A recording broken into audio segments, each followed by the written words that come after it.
Welcome to the Besties in the Books podcast, guys. I'm Liz. And I'm Ashley. And welcome to part 2 of 6 of our Hunger Games Minisode series. And I was thinking about it today and I was like, we say Minisode more like mini-series episodes. They're not always mini in length. No, we do our best, but sometimes things just need to be said. Yeah, and we're not going to cut ourselves. We're not going to cut ourselves off. We're not going to stop talking about what we want to talk about just for like a time reason. That seems crazy. I'd say our Harry Potter episodes were pretty mini, but like Hunger Games, it's deep, man. Yeah. It goes deep. Mm-hmm. We got stuff to digest and talk about. And that's what we're doing today with you guys. Book 2, which is Catching Fire. Mm-hmm. And I caught it. I caught fire.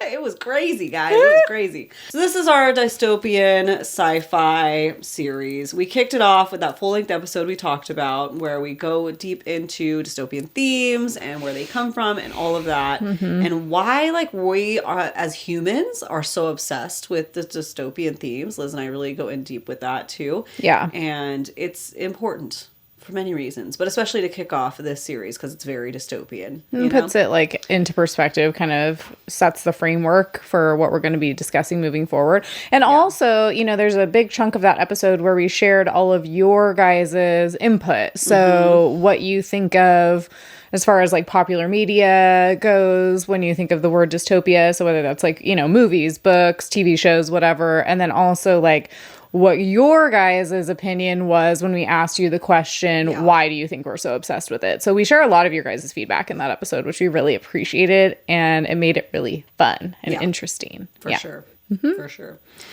So with these mini episodes, we're going to be releasing them every Friday, in case you didn't know. So make sure notifications are turned on wherever you like to listen to your favorite podcast, including YouTube. I'll just put that out right now. We're at Best in the Books podcast everywhere. Might as well go follow and subscribe while you're turning on those notifications. And we'll end it with our 6th episode, which will kind of be like our wrap-up episode of the entire series. By that point, we will have read and filmed for you guys our reaction video like this for the new release of book 5, which is called Sunrise on the Reaping. There we go. Mm-hmm. So that's like a prequel little sprinkle in there. So we're going to be reacting to that. A wrap-up video will cover our overall thoughts and opinions, but also including the movies, because we're watching them right now. We just finished one last night, and we got thoughts on that, like the differences, what we think is better, like kind of do like that quick thing like we've done with Harry Potter and Twilight now, like of the movie versus the book, which is better for each one, because sometimes it surprises us. Yeah. I mean, Ashley and I were talking last night, too, about how it'd be fun to do a, smash or pass of the character, but like the character in the movie versus the character in the book. Yeah. Because I feel like, we'll get into that more later, but they are depicted very differently sometimes. Yeah. Definitely. So today we're going to be giving giving us our own thoughts, giving you guys. Well, kind of. We haven't really talked too much about it. It's been really hard not to discuss every little detail. Just the bare minimum, I feel like, is what we've talked about, just to, plan these episodes and kind of like, I wanted to get some of Ashley's reactions because that was kind of part of the joy for me. Yeah. As someone who I had read it before previously, but it was a long time ago and it was really popular originally. This is Ashley's first time reading all of these. And, that has been one of the most fun times, is just seeing how Ashley is reacting, not just to the books, but also now to the movies as well. Why did we decide to do this? We feel like the themes are just really important all the time. Yeah. Especially we talk about this in the dystopian episode, but coming from, we're the generation of high schoolers who was reading a lot of dystopian fiction as assigned parts of the curriculum. So books like Brave New World, Lord of the Flies, etc. You guys are pretty familiar with that. But we just thought that it would be it's timely, it's important, we want to go over the themes, and it's just exciting because we wanted to be able to read Sunrise on the Reaping with you guys, which reminds me that we do have Fable groups and chats up for all these books. So if you're new here and you're wanting to read them with us, we do our book club every month. We do buddy reads, and then we do our mini episodes reads. So over at Besties in the Book Club, you can find all of the Hunger Games and our thoughts in there if you want to read them or just read comments. Yeah, just be a lurker. If you just want to lurk and read comments, that's totally fine too. Do whatever makes you happy. But it's nice, especially I was utilizing the Fable app a lot, the Fable chat, like, because you do it chapter by chapter, and I needed to like tell someone, oh my gosh, other than obviously Liz too, but like chapter 13, this specifically happens, I'm a wreck, la la la la la, whatever. And it's nice to be able to like get it out and not just be like alone in a puddle on the ground crying myself to sleep. Yeah, no, I mean, I think that's one of the things that I appreciate so much about this community is that it's like when I first got kind of into the space, I just didn't realize, like, obviously the Hunger Games are a little different because they exploded and everyone was reading them and watching the movies, but like I had no idea that like if I'm reading this book, like it started off with me with I want to say Bridge Kingdom by Danielle Jensen, and shout out to Bridge Kingdom. If you haven't read it, you should read it. But I just didn't even realize, I was like, oh, there's so many people out there that are reading this book that like I didn't know people were reading, and so I can go and talk to a bunch of people about it. That's so cool. So if you want to feel that, join us on Fable or over at Instagram. But yeah, so first 5 minutes of this episode will be spoiler free. We'll give you guys our basic star reviews and 1-sentence reviews. That way you can just kind of know what our opinion on it, our 2 cents is moving forward. And then we will get into our spoiler section. We will give you a warning though. So just so you know. But before we get into that, we just want to say thank you for being here. Yeah, seriously, thank you for being here. Like I said before, you can make sure to like, follow, comment, subscribe anywhere you like to listen to your favorite podcast, including YouTube. We have if you want to feel the Hunger Games vibe, come check out our YouTube setup because it's a vibe. So speaking of the YouTube setup, I am drinking electrolytes because I feel like whenever I'm traveling, because I'm visiting Ashley right now, we're actually filming together, I don't get enough, like, I just don't drink enough water. I'm, like, out of my habit. So, anyways, I feel like it's, like, literally a crime, but I'm, like, drinking out of a plastic water bottle right now. You just call yourself out. Yeah, I'm like, it's better to just call myself out right now publicly before someone says something like, why is she drinking out of, like, a plastic water bottle? It just was easier to mix my mix in. And you guys could probably hear the crinkle. So, that's what it is. Yeah. We're just trying to be healthy. I know. Don't come for me, please. We're in our electrolyte era. We're like talking about the Hunger Games and drinking out of plastic bottles. Sorry. Listen, we see the irony. The irony in all these things we're reading about. It's crazy. It is crazy. But yeah. You guys, we're going to be talking about like putting up polls and question box too for different things throughout this episode. So make sure to follow us on Instagram because that's where we'll be putting them when we talk about we'll put it to the people. That's probably the easiest way to interact with us is at Besties in the Books podcast on Instagram. TikTok too, but it's a little less like poll friendly. So yeah, check us out there. We love hanging out with you guys. And thank you for watching, man. Yeah. It's on this fine Friday or whatever day you were able to finally listen to this episode because life is busy, man. Yeah. Life is busy. So, okay. So let's give our spoiler free, which is the hardest part of this book is to stay spoiler free right now. Yeah. Spoiler free star rating and 1-sentence review. All right. Let's go. Okay. Do you want to go first? Do you want me to go first? I think I'm prepared this time. Okay. But I'm not, but I am. Like a little bit more. The last book was such an emotional, feeling. This time, this is what I have to say about it. Okay. 5 stars, obviously. I didn't know at all where they were going to take this story after leaving the last book. I love that for you. Yeah. It was super, I don't want to say fun. Because it's like it was super fun, crazy, but it was it was a nice surprise to see how the scene and the setup changed and we got even more involved in the story. And if you're still on the fence about reading the Hunger Games trilogy because it's like for high school kids, young adult, don't just read it. Please. Just give it a try. If you're like, I don't know, I'm not sure. Just like, go, like someone has a copy, okay? Yeah. The library. I bought mine for $1 at my daughter's Boo Bash. Yeah. Yeah. Like, or obviously it's a book that the library is going to have. You know what I mean? Go on your Libby app. Whatever you need to do. If you're like, I don't want to commit to buying it because I don't know, fine. Just, this is the challenge that we will give you. Read 2 chapters. Yeah. And then see what happens. See what happens. You're not going to be able to stop. Yeah, exactly. The people listen to this are like, we love it. We know. Well, that's why we're here. God. Yeah. But also, you guys get it. You know, everybody needs to read it. Yeah. Also, as someone who only had like now we finished the first movie recently, because I barely have memories of the first one. Like, it's surface level. Yeah. So if you're like, well, I watched the movie, so this will be good enough. That's enough context for these episodes. Yeah, it is, but it's not, because like you still need to read them. And I mean, the movies are good, and the movies are good, but the books just, I mean, you guys. Gives all the context. Yeah. Like there was a lot more I wasn't emotionally involved in the first time watching the first movie. That obviously the book lays out for you. Yeah. They only can fit so much. I mean, we know how it goes. It's like, unless you're looking at, and even this, but unless you're watching The Lord of the Rings, which took on a completely its own identity, you know what I mean? It's like, not all movies can hit that hard, you know what I mean? And it's like, these movies are great, but they're entertaining for sure. But the books are just going to make you so much more invested. Yeah, for sure. Yeah. So for me also... Yeah, that was my one sentence review. Yeah, great.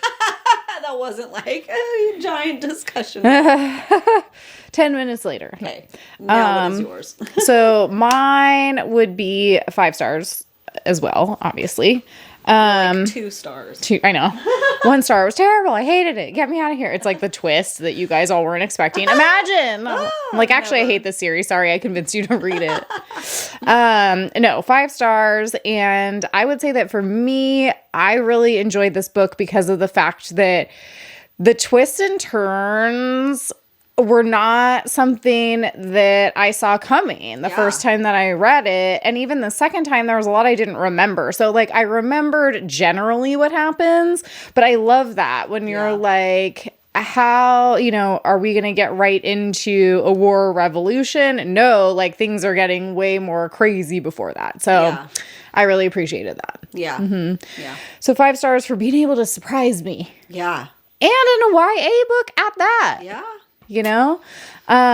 And because it just has to be said, because we do it for every single one of these, this is a 0 spice as well. Yeah. So there is that. So should we get ready to get depressed? And now you guys know what time it is. Time Spoiler for me. time. And I'm getting the piano, right? Yeah. Yes, I'm getting the piano, guys. Let's go. All right, we got the piano here for encouragement. We're ready. For Liz, for her 5 sentences. Let's see if she earns it. Okay, so this is our 5-sentence summary for The Hunger Games, Book 2, Catching Fire. Go. After outsmarting the game makers and both winning the Hunger Games, Katniss and Peeta go back home to District 12 as victors, where they must maintain the ruse of them being in love in order to evade a rebellion and appease President Snow, who came and personally threatened Katniss. Great job. It's like the Hunger Games, but make it 80s and kind of peppy. But it's not at all. Yeah. I love that. Okay. Katniss is considering running away when Gale is publicly whipped almost to death for hunting, and she realizes she loves him and must stay to help with the growing rebellion they keep hearing hints of, and that she and Peeta saw when they were on the Victor's tour. Yeah. It's so, wow, the juxtaposition is strong. It's good. Here. Yeah, it is. Like, it really is. Some horrible things. And I'm on the it's like piano. Gale almost got whipped to death, but yeah.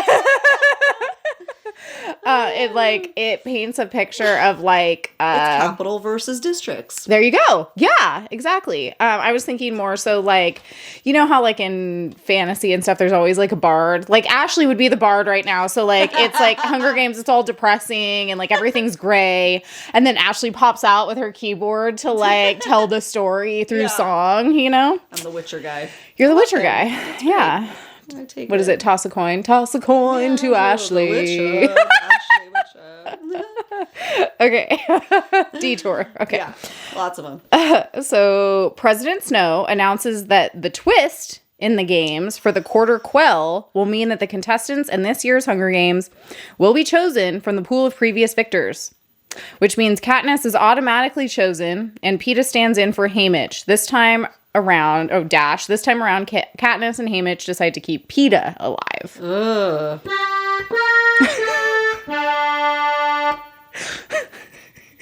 Now, turn that into a song that's telling the story, but also a poem. In one day we saw the sinner, 2,000 quarter quill and something. I can't do both at the same time. I'm not that musically gifted yet. But you guys, I'm taking lessons. I can't do it. I can't do it.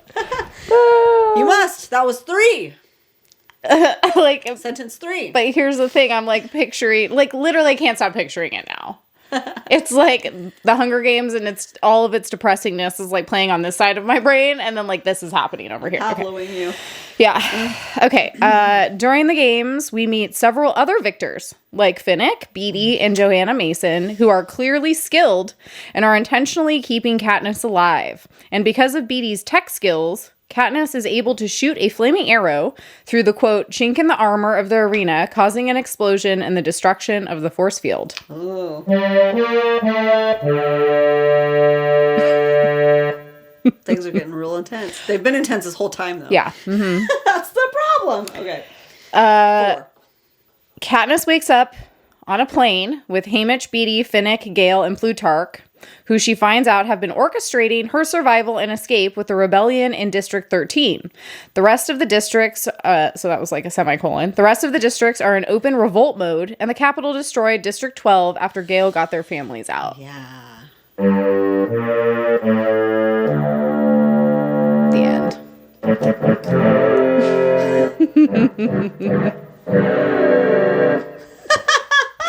So basically she like wakes up on this plane and it's like craziness. Yeah. So it's like it's a cliffhanger, but like in the best way. Yeah. Yeah. I mean, I immediately needed to keep reading. Yeah, of course. So, of course. there you go. Like, how do you not? What was it like for you guys who read them as they came out? And you had to wait. Because that would be a hard one to wait for. That would be hard. Yeah, when I read them, I just binged them all in a row. Oof. Yeah. Were you there when it was born? When the lore was written? Yep. Okay, so this is my request for a formal petition. All right. So the 5-sentence summary was born out of a need to summarize most books in a concise way, starting with Harry Potter because that was crazy. Okay. Yeah. Then it stuck because we enjoy it and it's fun. Yeah. Ashley came up with the musical element all on her own. We have evolved to this level and it's great. Yeah. So this is my submission of a formal petition that someday in the future, Ashley has to do a 5-sentence summary as well, but you have to do it musically. Oh, geez. Yeah. How? I'm not... It's like a little performance. I think that you'd be able to do it. I mean, I have faith I'll rise to the occasion. The sentences don't have to be long like this. Yeah. It could just be like a little... It could just be a little song jig. Okay. I'll do it. Yeah. Just one of these days. Yeah. Someday. Yeah. Okay. And you can't tell me about it in advance. Well, when would I know which one time I'm going to do it and you're going to do it? You'll just surprise me. Like, I'll have mine all written out so that we can have it just in case we need it. But then you can just jump in and you'll be like, but I've prepared a song for you today. Okay. All right. Okay. That way it's like a jump scare, but like the good kind. Yeah. We love that. Mm-hmm. Great. Whew. Okay, so... I'm sure that wasn't a hard summary to follow along with whatsoever.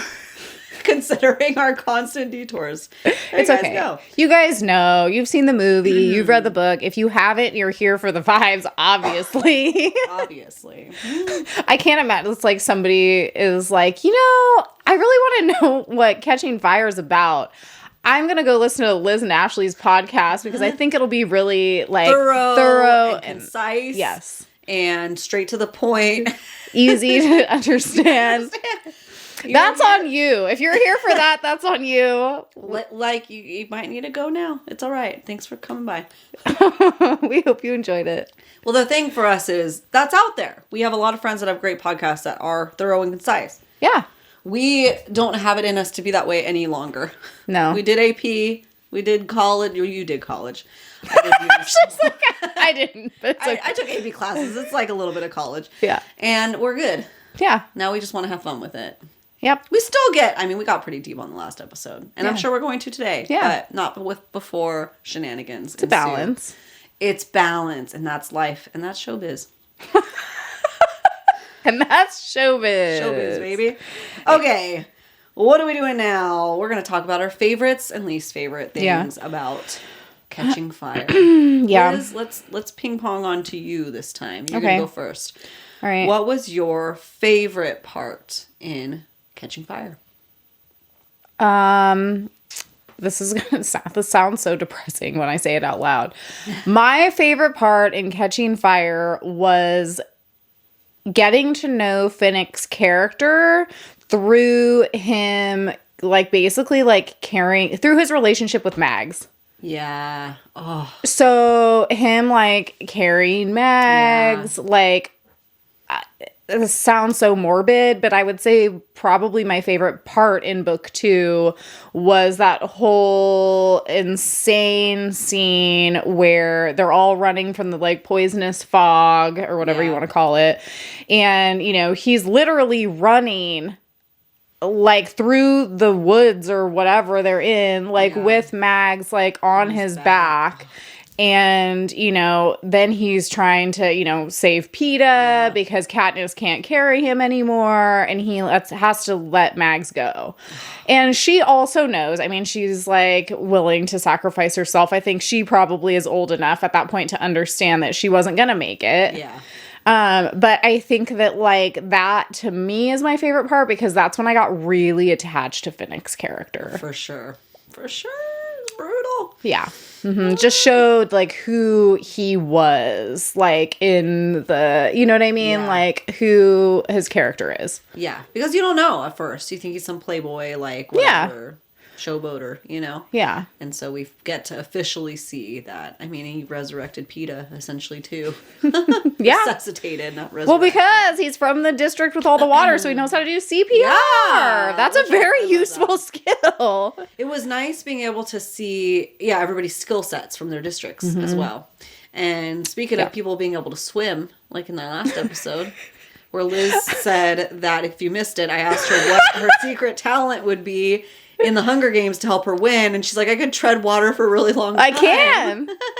That's all I've got. So, like, I don't know. We wanted to talk about how, that's true. Some people can't swim in the districts because Katniss only learned because her dad had taken her to the lake. Yeah. So that came in handy. That was so great. Like, so being able to see the people's different strengths from their districts, being able to use against the Capitol in this case was really cool. Yeah, with like the technology, with like Beatty. Yeah. Specifically. Yeah. It was cool. I agree. It's like using the things the Capitol's using them for and turning it against them. So that was an act of rebellion as well. Absolutely. And the freaking, the tributes having to go back again was like, I didn't see that coming because I was like, how is this Hunger Games continue? Like, what's going on in this book? I have no idea. I'm going in blind. And they have, like, how brutal. Not only like the old people that have been, like Mags, who are done. That's crazy. But then Peeta and Katniss, obviously it was completely set up. Like, they wanted to get rid of them. 100%. They were so pissed. So I'm completely in the boat that was staged. Like orchestrated by Snow. And can you imagine? You get out of the Hunger Games, you just survived. 9 months later, you're back in it, essentially. Or like as people like Mags, or like if Peeta wasn't there to take the place of like Haymitch would be back in. It's like these people who have been out for a really long time. Like, I don't know what would be harder, being young and going back in immediately, or being a lot older and going back 30 years later or something like that. Like, that's crazy. So that was my favorite part. Like, I feel like everything is just like bittersweet at this point. Exactly. Yeah. What about you? My favorite part of this book was specifically when Sena had orchestrated that wedding dress transformation. I always say Senna, her stylist, because that was, again, such an act. That was like the official moment that we got to see Senna is in on this stance against the Capitol. Yeah. And had that whole, because it was so frustrating to see her having to put on this show for the fake wedding, and then to have him have made this, like, okay, fine, you want her to wear her wedding dress, like, that's so morbid, I'm going to turn it into a symbolism for the Mockingjay. Yeah. So that was a beautiful moment. I loved that. I loved that the you know, the arena was a clock. That was so cool. That was really cool. So that's what I mean, like, with my review earlier. I was like, it was fun. It's because, like, it was so outside the box of what I would have been able to create in my mind, that the arena was so different from the last one. You know? And So it being different. a clock, and so many things being tied together with Plutarch's, is that how you say it? Plutarch, yeah. Plutarch's, you know, little movement that he showed her, like, trying to hint at something. that was she didn't cool. catch it, but, like, all those things that get tied together, I eat that up in any kind of genre, you know? Yeah. Well, it's like that very satisfying, everything in these books has a purpose. Yeah. Nothing's in there for fluffy time. Yeah, I can't stand that. Like, I can't stand that. I don't like just these side quests that go nowhere. Because it's like, we have enough brain space we need to use all the time, and I don't want to catalog things that don't need to be cataloged. Yeah. I need to know, is this just a fun side quest that I'm reading just because?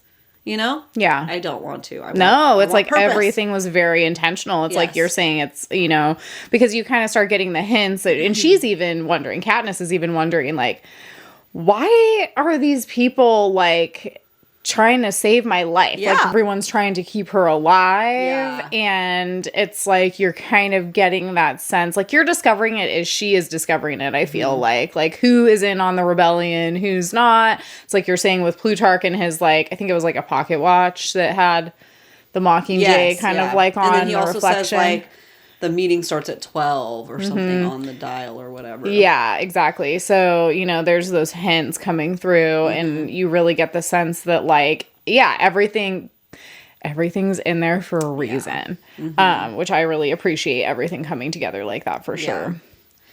So what was your least favorite part? Oh, just finding out that they have to go back into the Hunger Games again. That was, like, a very, very, like, obviously something had to propel the plot along. We're wondering how that was going to go, but it was also, like, that sinking, horrible feeling, like, because I feel like we're so invested in the characters that it's like we can feel their emotions around that, you know? I think they even talk about that, like, how, like, unjust it is. They're supposed to be able to do it once and you're done. Like, some of them, like Katniss, it was her last year that she would have to put her name in. Oh, right. And then she finally got it. Well, her sister got it. It was her first year. But she took her place. So she should never have had to do it again. And she had to turn around and do it again. It's like, you know, it's part of their own, like, you know, hostility they're creating and trying to squash Katniss and what she represents are actually making it so much worse. Yeah. Totally. You know, which because it's like you're taking away, it's like what we talked about in the first episode, you're taking away the hope. Yeah. Because it's like if the hope is gone, if you now have nothing to lose. Yeah, because now you can be in the Hunger Games and win and later get pulled in again for some reason or another because the Capitol says so. Yeah. Like you're not actually, it's that little bit of hope that they already gave them that they're now like snatching away. So it's like, what is the point of playing doing along with this? Yeah, why should we keep playing along with this? Yeah. So it was that, and then also, like, Cinna, I mean, we can assume that he is dying in this episode. Mine, we don't really know. We don't get a confirmation, but he's just, like, violently taken away. As she's going up. Yeah. So she essentially thinks he's safe in a way, and then they purposely make her see that right before she's getting transported into the arena. To disorient her. Yeah, that was brutal. So those were my least favorite. I cried so many times in this book. In each of them, but this one too. Yeah. Because again, like, even with, like, Mags and stuff, we only, like, know them for a brief time. Mm-hmm. And the way she does it is so brutal. Even when he's resuscitating Peeta, I'm, like, crying, you know? Trying to read the words with eyes full of tears. It's hard. It's crazy. But I wouldn't have it any other way, you know? Yeah. Well, yeah, because it's like there's nothing that we like more as readers, I think, than like being so immersed in a story and in characters that you care about the outcome. Yeah. It's like nothing's worse than not caring about the outcome. Yeah, exactly. Like, oh, another one died, of course. Duh. Yep. Who's your favorite character in this book? Finnick. Same. Yeah. And Joanna was growing on me, so Yeah. I'd like to see where that goes. She definitely like turned my mind around, but Finnick for sure would get that. And obviously Senna, we got to see that moment I was hoping for in the last book. I was like, something's there. Oh yeah, where he officially with him, turns. And so we officially get to see him. So I mean, I have a laundry list of who my favorite ones are. You know? But those are the ones that stuck out to me. Yeah, I mean, there was a lot of good characters, but yeah, no, Finnick was my favorite for sure. Yeah. Mm-hmm. Yeah. Who's your least favorite? This time, obviously, Snow. Yeah. Like, he's such a menace to the world. Yeah, and then also a shout out to the Peacekeeper that whipped Gale. You know, that came into shout out to the Peacekeeper who sucks. Yep, shout out to him. He's the worst. Ugh. You know, this ultimate bootlicker for sure. Yeah, and also like, what's in it for you? Because when they freaking come to 12 to blow everything up, they're probably gonna blow you up too. I'm sure he's done. Yeah, you know, done and dusted. Because like, geez. Yeah, that was such a hard part to read about too. Not only because of the whipping, but that you have the districts, which we got to see in the last book, how different each of them operate, and with Ruse, even in this dystopian society, they are being oppressed even more than Katniss's district.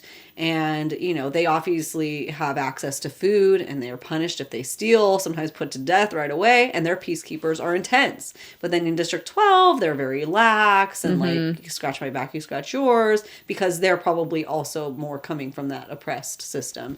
Than the ones that are just wanting to get into the capital. So, well, I mean, we could see it just with the change when all the peacekeepers are sent in and replaced everyone else, and they bring in like the gallows and the stocks and like all this stuff. It's like it's basically Snow's way of saying like, you guys have had it easy up until this point. Yeah. So good luck from here on out. You know. Yeah, that was really crazy. So yeah, Snow was definitely my least favorite in this book for sure. Yeah, that was a very easy pick. Yeah, because now we've really got to see him. It was I think I might have voice memoed you about this. It reminded me of when you're in high school and then you have like this teacher that you can't stand and you hate and you want to get rid of them, and then for some reason they are gotten rid of. And the new teacher comes in to replace them, and they're 10,000 times worse. And you wish you had the old teacher again. Yeah. That's what it felt like. Like, be careful what you wish for. You want to wish for change? This is who's replacing them. Yeah, I think that was maybe a little foreshadowing too. Yeah. So how did this book specifically make you feel? I felt pissed, I felt ragey, and I felt wrecked. Yeah. What about you? Yeah, I mean, I think that this is the book where it's like, you really want to believe that it's going to wrap up it'll wrap up the series with a triumph of some kind, right? So it's like, but we don't know. Yeah. And so I think that it just made me feel like extra invested, because I'm 100% invested in these characters and their plight at this point. Yeah. But I don't know where it's going, because, we have been made to understand that no matter what might be going on in the districts, and I think it's also important to note here that lots of times the districts don't know what's going on in the other districts because they intentionally separate them and isolate them from one another. Yeah. So even though there could be rebellion, acts of defiance, revolution going on in other districts, that doesn't necessarily mean that all the rest of the districts know what's happening. Yeah. So I think as the reader, what is unique about this book is that we know a little bit, but we don't know really a whole lot more than Katniss knows. Yeah. Like, that's when she sees the mayor's TV, right? And sees that the rebellions are kind of going on. So they're kind of telling the mayors, get your stuff together, you know? Or things are going to get even worse. Yeah. So it's like, we see snippets. Distress and something going on, but she doesn't fully know the extent. Right. And then they kind of are all able to probably piece it together, all the tributes, because they're getting together. So they can let them know. Like, they're probably discussed amongst each other. Mm-hmm. Like, this is what's going on in our district. What's going on with yours? So that was a mistake of the Capitol. Well, they don't expect more than one to live. Yeah. So it wouldn't matter if you had that knowledge necessarily, you know? True. But I think that that's what's important is, like, you're really controlling, like, the narrative, because it's so much harder for one group to, like, rise up if they think maybe all the rest of the districts are doing just fine, and we're the one that's really suffering, you know? Yeah. But I think, so anyway, to tie it back to how it made me feel, I think that it made me feel like, I don't know, excited to keep reading because I want to know what's going to happen, but also, like, cautious, very cautious because of the fact that we don't know. I didn't know at this point, is this going to be a quote-unquote happy ending? Is this going to be a terrible ending? Like, you know, I haven't read anything else except for this, you know, the Hunger Games franchise from Suzanne Collins. I don't know what kind of books she writes, you know what I mean? So I think that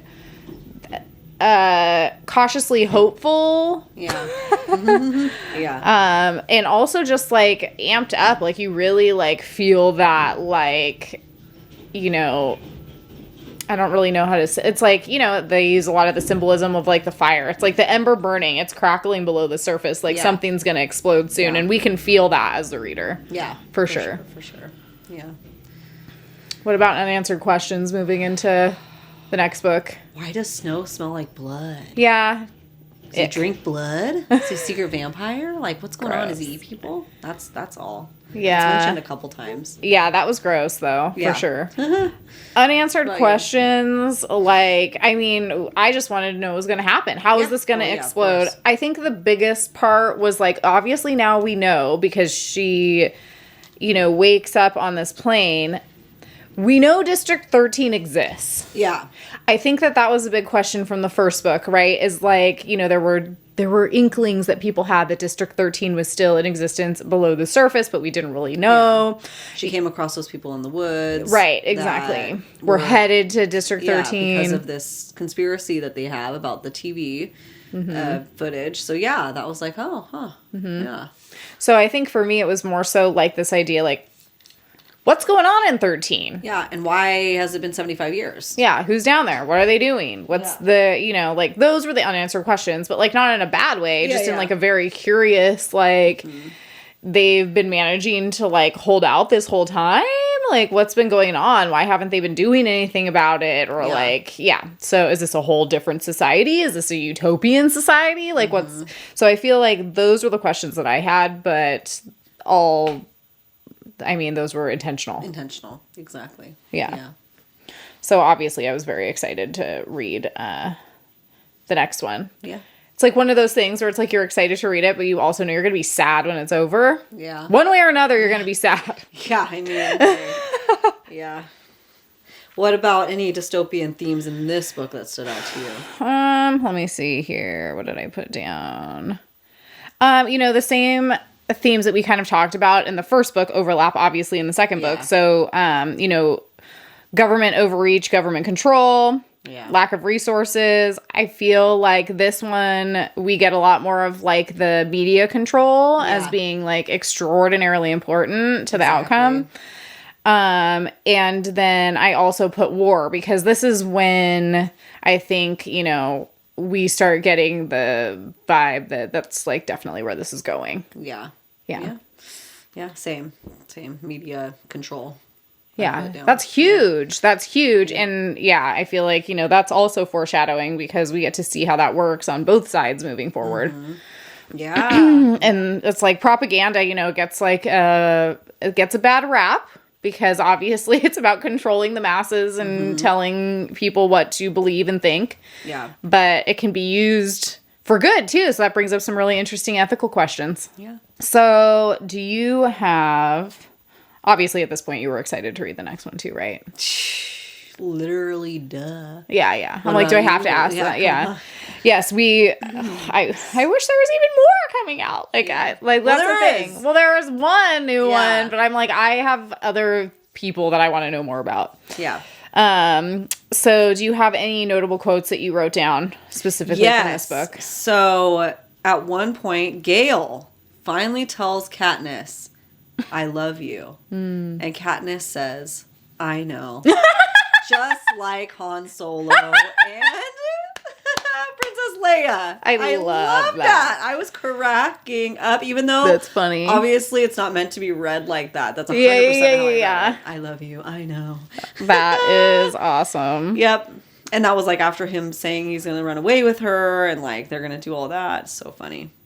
So funny. What about you? That was the one I wrote down. Mine are not funny. Yeah. Well, you know, comic relief. Yeah, comic relief. So I feel like for me, a big theme in this book is the idea that like people can only be oppressed for so long. This is why empires fall. This is why empires fall. Yeah. Period. Right? There's like, so I highlighted 2 quotes. One of them's kind of long, but I think that it's important. So this is, you know, Katniss obviously is saying this from her perspective.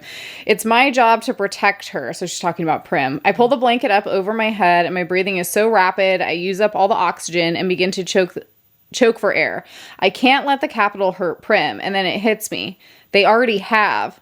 They have killed her father in those wretched mines. They have sat by as she almost starved to death. They have chosen her as a tribute, then made her watch her sister fight to the death in the games. She has been hurt far worse than I had at the age of 12, and even that pales in comparison with Rue's life. I shove off the blanket and suck in the cold air that seeps through the window panes. Prim, Rue, aren't they the very reason I have to try to fight? Because what has been done to them is so wrong, so beyond justification, so evil that there is no choice. Because no one has the right to treat them as they have been treated. And I thought that was really important because it's that idea that it's like, you know, it starts off as a personal thing, right? It's like that, you know, it's the personal is political, but then it's like her realizing it's not going to get any better, like... And what are we sitting around waiting for them to hurt us worse? Like they're already hurting us every day in all these systemic ways. Yeah, totally. And then the other one that I chose, you know, it's like I was talking about before. It's like all the imagery with, you know, obviously the Mockingjay, but also fire, catching fire, all that kind of stuff. She says, you can feel something in the air, the rolling boil of a pot about to run over. Not everywhere. Some crowds have the weary cattle feel that I know District 12 usually projects at the victor's ceremonies, but in others, particularly 8, 4, and 3, there is genuine elation in the faces of the people at the sight of us, and under the elation, fury. And it's like, that to me was just super telling and describes, that's how the book made me feel. Yeah, totally. Like something, it's like that something simmering under the surface, like getting ready to explode in some way or another. Something brewing. Something to brewing. Crazy. So crazy. So, do you have any surprise questions for me today? My surprise question for you today, Liz, is... Which part of the clock of the arena would you try to hide in? Would I try to hide in? Or like, what would your strategy be with that? Oh, geez, great. Here we go. I just die. Let's be honest. Which way would you like to die? Okay, let's recap though. So we don't even know all of them. We don't know all of them. Of the ones we know. Yeah, because like, what would your strategy be? So we got monkeys that eat your face. Absolutely not. Monkeys are terrible. Yeah. So no. We have waves that'll take you in, so like sneaker waves. We have the Mockingjays. The poisonous fog. We have the poisonous fog. That you're dead instantly. Don't touch it. The like... Don't touch it. Like a type of bird that like tells you your horrors. Yeah. I mean, I would probably go with that one. Yeah, the bird horrors, I was going to say. And there's the 5th one. I don't remember what it is, but yeah. Yeah. I feel like that's that's obviously mental, emotional warfare, but at least you'd be like physically intact. Yeah. Whereas the other ones, it's like, great, you're just going to get burned up and die or whatever. Yeah. It's horrible. Yeah. Yeah, the monkeys might be the most brutal, though. You're right. I mean, I don't like monkeys in real life. Me neither, so. Yeah. Yeah, gross. Okay. Now, after reading Catching Fire, Team Peeta or Team Gale? Last time we both said Gale. What say you now? I think at this point I'm still Team Gale. Yeah, same. I see more of Peeta's perspective, and he was more piney this time, even more so. Yeah. But I think that, like, you know, we can see his... This sounds so bad. We can see more of his value as a character, I feel like, in this book, where I struggled with that a little bit in the first book. So I don't dislike Peeta as much as I did maybe the first time I read it. Yeah. But yeah, I'd still definitely say I'm Team Gale, because he's the one who's willing to do stuff. Yeah. Like, who will help you, like, live longer. Which, I mean, that's ironic, because, like, really, you could argue that she wouldn't have lived as long as she did if it weren't for Peeta. That's true, too. Yeah. So, it's like, you know, Gale... He's literally laying down his life for her constantly. Yeah. For better or worse. So, you know, that's arguable. But it's like, Gale, I feel like, has more maybe practical real-life skills. Yeah. Like, survival skills. Yeah. But I feel like this is where it gets a little bit harder to choose, for sure. Yeah. It's getting harder and harder. It's a little gray area-y. Yeah. For sure. So, okay. Do you have a fun fact for us? Do you have a fun Hunger Games? Super fun fact. So, you know, it was crazy, like, she had that deaf ear in the first book. Oh, right. Katniss. So, and it's repaired and everything. Well, the real life Jennifer Lawrence in the second movie, while they were filming, went deaf in one ear for months. Really? Yeah. From what? Do you know? So, due to all the water stunts and catching fire that required her to be diving and submerged in water for long stretches of time, she got several ear infections and even punctured her eardrum because of a water jet. Crazy. Yeah. So, it was crazy. They're like, well, here you go. Yeah. There's your real life immersion. Yeah. Yeah. Like, that was supposed to be the last movie. Great. Yeah. Crazy. There you go. That's my crazy. fun fact. Yeah. Fun fact of the day. So, do you feel like you have any last words before we go into, you know, like, our next episode's going to be Mockingjay, guys. Ooh. The finale of the original trilogy. Yeah. Anything we want to say before we get to that intense time? I'm good. You're good? Yeah. I feel like we pretty much covered everything as well. Yeah. I'm ready for this explosion to occur. It's going to be crazy. It is going to be crazy. All right. So with that said, thank you guys so much for sitting in with us today and listening what we have to say about Hunger Games Catching Fire Book 2. Make sure to tune in next week, which was on Friday, for Book 3, Mockingjay. Yes. Like, follow, and subscribe anywhere you like to listen to your favorite podcasts, including YouTube. Turn those notifications on. We have our normal episodes coming out, too, every Tuesday during the same time. So you're getting 2. Double the dose, double the book talk, double the fun, peppermint gum. Whatever it's called. Yeah. Spearmint? Double mint? Double mint gum. Double mint gum. Let's go. All right, you guys. We'll see you next Tuesday and next Friday. Bye.